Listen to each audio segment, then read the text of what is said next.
जय श्री राम। रामायण कथा विश्वामित्र का पूर्व चरित्र। राम से मिथिला के राजपुरोहित सतानंद जी विशेष रूप से प्रभावित हुए। सतानंद जी ने कहा, हे राम, आप बड़े सौभाग्यशाली हैं कि आपको विश्वामित्र जी गुरु के रूप में प्राप्त हुए हैं। वे बड़े ही प्रतापी और तेजस्वी महापुरुष हैं। ब्रह्मांड तत्व की प्राप्ति के लिए ऋषि विश्वामित्र बड़े पराक्रमी और प्रजावत्सल नरेश थे। प्रजापति के पुत्र कुश के पुत्र कुशनाभ और कुशनाभ के पुत्र राजा गांधी थे। वे सभी सूरवीर, पराक्रमी और धर्मपरायण थे। विश्वामित्र जी उन्हीं गांधी के पुत्र हैं। एक बार राजा विश्वामित्र अपनी सेना के साथ वशिष्ठ ऋषि के आश्रम गए। चूंकि वह उस समय वशिष्ठ जी ईश्वर भक्ति में लीन होकर यज्ञ कर रहे थे, विश्वामित्र जी उन्हें प्रणाम करके वहीं बैठ गए। यज्ञ क्रिया से निवृत्त होने पर वशिष्ठ जी ने विश्वामित्र जी का बहुत आदर सत्कार किया और उनसे कुछ दिन आश्रम में ही रहकर आतिथ्य ग्रहण करने का अनुरोध किया।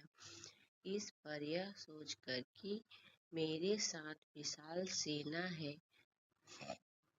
और सेना सहित मेरा आतिथ्य करने में वशिष्ठ जी को कष्ट होगा, विश्वामित्र जी ने नम्रता पूर्वक विदा होने की अनुमति मांगी। किंतु वशिष्ठ जी के अत्यधिक अनुरोध करने पर थोड़े दिन के लिए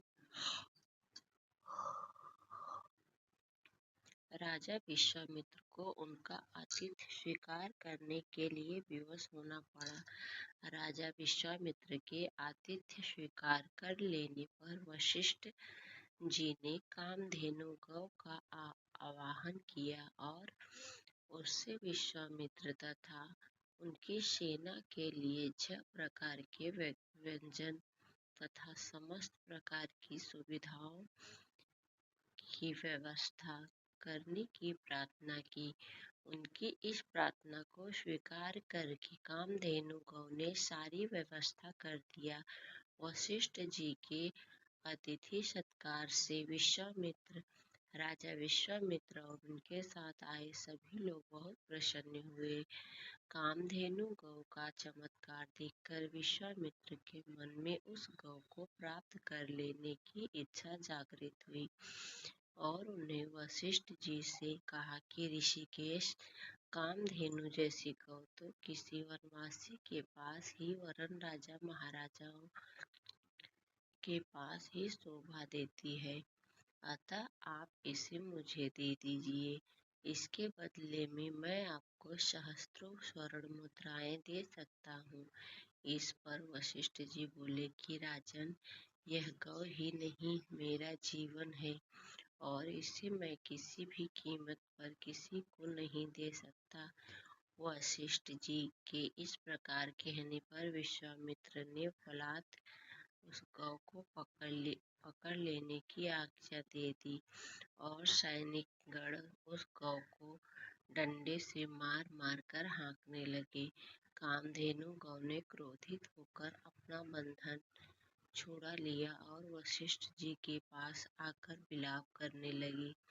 वशिष्ठ जी बोले कि हे कामधेनु, मैं इस राजा को शाप भी नहीं दे सकता, क्योंकि यह राजा मेरा अतिथि है और इसके पास विशाल सेना होने के कारण इससे युद्ध में भी विजय प्राप्त नहीं कर सकता। मैं अत्यंत विवश हूँ। वशिष्ठ जी के इन वचनों को सुनकर कामधेनु ने कहा कि हे वशिष्ठ ब्रह्मर्षि, क्या एक ब्राह्मण के बल के सामने क्षत्रिय का बल कभी श्रेष्ठ हो सकता है? आप मुझे आज्ञा दीजिए कि मैं एक क्षण में इस क्षत्रिय राजा को उसकी विशाल सेना सहित नष्ट कर दूंगी। कोई अन्य उपाय न उस देखकर वशिष्ठ जी ने कामधेनु को अनुमति दे दी। आज्ञा पाते ही कामधेनु ने योग बल से प्रवृत्त सैनिकों की एक सेना उत्पन्न कर दिया और वह सेना विश्वामित्र की सेना के साथ युद्ध करने लगी। विश्वामित्र जी ने अपने पराक्रम से समस्त ब्रह्मांड सेना का विनाश कर डाला। इस पर कामधेनु ने सहस्त्रों शूर बर्बर यमन और कामबोज सैनिक उत्पन्न कर दिए।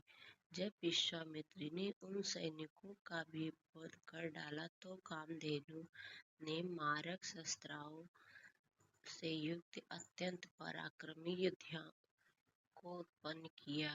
उन्होंने शीघ्र ही राजा विश्वामित्र की सेना को गाजर मूली की भांति काटना आरंभ कर दिया। अपनी सेना का नाश होते देख विश्वामित्र के 100 पुत्र अत्यंत कुपित हो वशिष्ठ जी को मारने दौड़े। परिणाम यह हुआ कि वशिष्ठ जी ने उनमें से एक पुत्र को छोड़कर शेष सभी को भस्म कर दिया। सेना तथा पुत्रों के नष्ट हो जाने से विश्वामित्र बड़े दुखी हुए। अपने बचे हुए पुत्र का राज तिलक कर वे तपस्या के लिए हिमालय की कंदराओं में चले गए। वहां पर उन्होंने कठोर तपस्या की और महादेव जी को प्रसन्न कर लिया। महादेव जी को प्रसन्न पाकर विश्वामित्र ने उनसे समस्त दिव्य शक्तियों के साथ संपूर्ण धनुर्विद्या के ज्ञान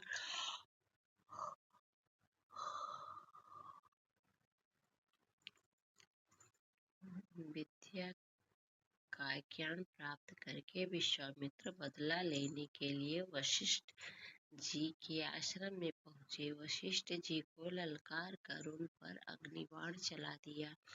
अग्निबाण से समस्त आश्रम में आग लग गई और आश्रमवासी भयभीत होकर इधर उधर भागने लगे। वशिष्ठ जी ने भी अपना धनुष संभाल लिया और बोले कि मैं तेरे सामने खड़ा हूँ, तू मुझ पर वार कर। आज मैं तेरे अभिमान को चूर चूर करके बता दूंगा कि शास्त्र बल से ब्रह्म बल श्रेष्ठ है। क्रोध होकर विश्वामित्र ने एक के बाद एक आग्नेय शास्त्र, गरुड़ शास्त्र, रुद्रास्त्र, ऐन्द्रास्त्र तथा पाशुपत्रास्त्र एक साथ छोड़ा, जिन्हें वशिष्ठ जी ने अपने मारक अस्त्रों से मार्ग में ही नष्ट कर दिया। इस पर विश्वामित्र ने और भी अधिक क्रोधित होकर मानव, मोहन, गंधर्व, जुगर, दारण, वज्र, ब्रह्मपाश, कालपाश, वरुणपाश, पिनाक, दंड, पैशाच, कौद्र, धर्म चक्र, काल चक्र, विष्णु चक्र, वारव्य, मंथन, कंकाल, मूल, विद्याधर, कालास्त्र आदि सभी अस्त्रों का प्रयोग कर डाला। वशिष्ठ जी ने उन सब को नष्ट करके ब्रह्मास्त्र छोड़ने के लिए जब अपना धनुष उठाया तो सब देव, किन्नर आदि भयभीत हो गए, किंतु वशिष्ठ जी तो उस समय अत्यंत क्रोध हो रहे थे। उन्होंने ब्रह्मास्त्र छोड़ ही दिया। ब्रह्मास्त्र की भयंकर चोट से गगनभेदी नाद से सारा संसार पीड़ा से तड़पने लगा। सब ऋषि मुनि उनसे प्रार्थना करने लगे कि आपने विश्वामित्र को परास्त कर दिया है, अब आप ब्रह्मास्त्र से उत्पन्न हुई ज्वाला को शांत करें। इस प्रार्थना से द्रवित होकर उन्होंने ब्रह्मास्त्र को वापस बुलाया और मंत्रों से उसे शांत किया। पराजित होकर विश्वामित्र मणिहीन सर्प की भांति पृथ्वी पर बैठ गए और सोचने लगे कि निसंदेह छात्र बल से ब्रह्म बल से ही श्रेष्ठ है। अब मैं तपस्या करके ब्रह्मांड की पदवी और उसका तेज प्राप्त करूंगा। इस प्रकार विचार करके वे अपनी पत्नी सहित दक्षिण दिशा की ओर चल दिए। उन्होंने तपस्या करके हुए, अन्न का त्याग कर केवल फलों का जीवन यापन करना आरंभ कर दिया। उनकी तपस्या से प्रसन्न होकर ब्रह्मा जी ने उन्हें राजश्री का पद प्रदान किया। इस समय इस पद को प्राप्त करके भी वह सोचकर कि ब्रह्मा जी ने मुझे केवल राजश्री का ही पद दिया, महर्षि देवर्षि आदि का नहीं, वे दुखी ही हुए। वे विचार करने लगे कि मेरी तपस्या अब भी अपूर्ण है, मुझे एक बार फिर से घोर तपस्या करना चाहिए।